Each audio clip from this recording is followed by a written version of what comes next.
Ki khubor ka Batesi TV ka umdi basnyambat penjaslian Rupa Premium Meghalaya. Kakin hunyilek kai Ditumtum Sports Club. Kelayora ikanam Lahduh, hakalimpung ilek kai Second Football League Tournament araja arpusan. Lapin long, the Southern Border Sports Association, Hamadan Balad, Southwest Khasi Hills District, Hadi Makalapan Pinlim no, the Argola North. Persha, Yaganothamai Sports Club, Hakajunya kun final Kabalong, Hakat Santri kun opera arajar arpusan.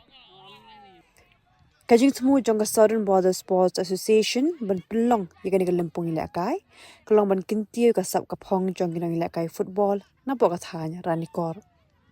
Ditumtum Sports Club kablayo ora ikanam Lahduh, kalayo khuru ikakusnam dekat trophy ringkat kasong bisa kabashilak kat baganong thamai SC kabuan baar kalayo khuru ikakusnam dekat trophy ringkat kasong bisa kabasan puajar.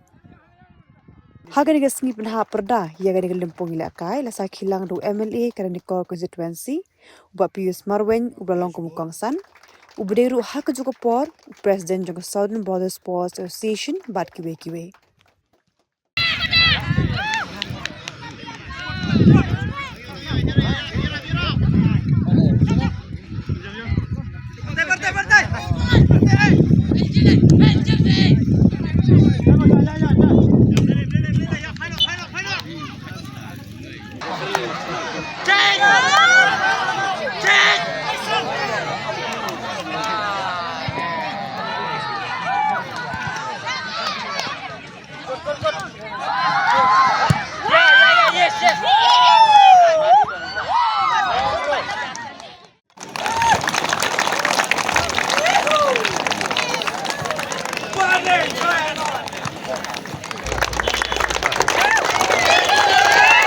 Taksi mana kai? Taksi.